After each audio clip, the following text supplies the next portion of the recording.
dẻo ngon do chính tay của quý vị cùng tham gia dã thì còn gì tuyệt vời hơn nữa. Và ban tổ chức cũng xin được nhắc lại là hoạt động trải nghiệm ra bánh dày game đây là dành tặng cho toàn thể các quý vị. Chính vậy mà sau khi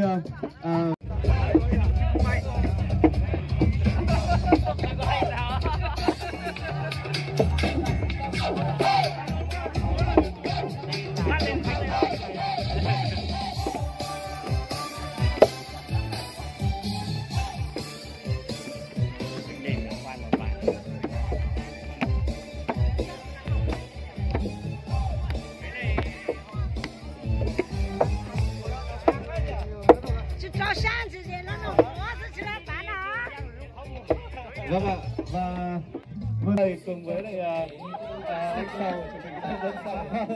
Như vậy là chày đã gãy rồi. Là một sự cố rất nhỏ thôi. Các anh chị sẽ khắc phục ngay bây giờ ạ.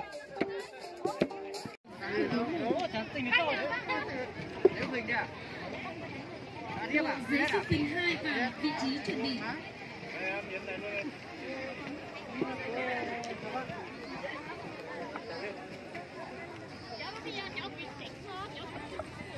Thôi mấy mày cần mấy từ hết đi. Thưa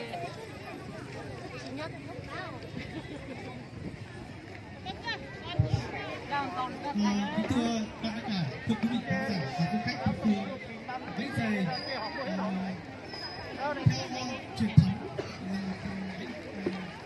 đúng không? Theo cái ngày xưa thì bánh dày không chỉ là một tình yêu sâu sắc của trai gái người Mông mà còn tượng trưng cho gia súc gia cầm về nhà và là sân chơi cho các cụ chơi trong Người ta thì biết phải nói vậy. Dạ. Làm tí. Thì anh mệt á. Chị em ra làm cuối cùng này mới làm.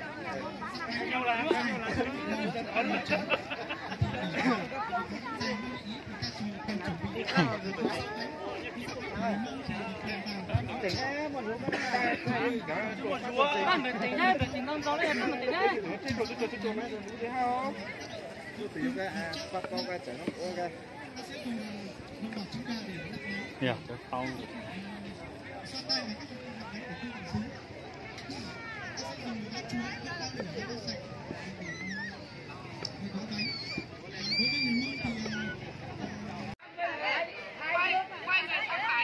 Điều hướng đứng im cái chân đi, quay người sang phải đi, xoay cái người sang phải đi, xoay người sang phải, quay ra. Bên phải bên nào nhỉ? Bên tay cầm trống, xoay người sang phải nữa đi. Rồi, đi thẳng. Rồi, bước lên đi ạ. Tiến lên đi ạ. Cứ đi thẳng đi, còn cách mặt trống 5 mét nữa. Cứ bước thẳng lên đi ạ.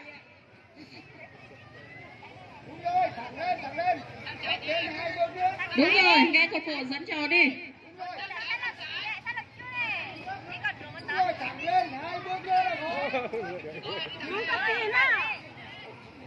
Rồi, đang rất gần trống rồi.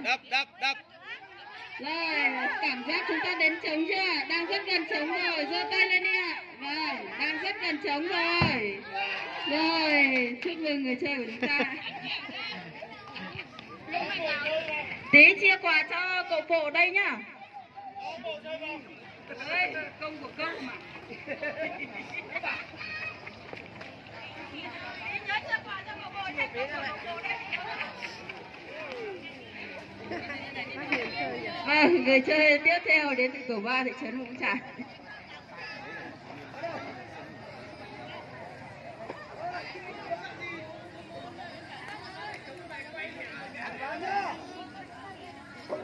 Và người chơi của chúng ta đang được quay 2 vòng trước khi tiến lên phía trước mặt trống. Rồi.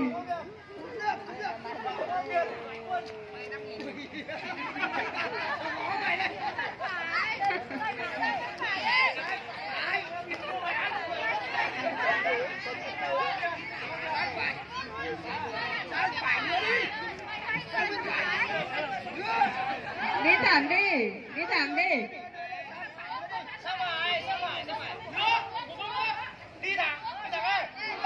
Bước thẳng lên đi ạ.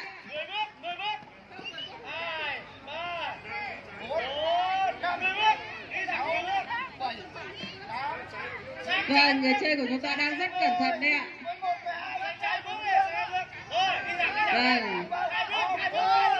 Rồi, đang rất gần rồi, rất gần rồi. Đánh dài tay ra thì mới tới. Dài tay ra mới tới. Rồi, chúc mừng người chơi của chúng ta đã giành được giải thưởng của ban tổ chức chúng tôi. Xin chúc mừng chị. Vâng, chúc mừng người chơi của chúng ta. Và người chơi tiếp theo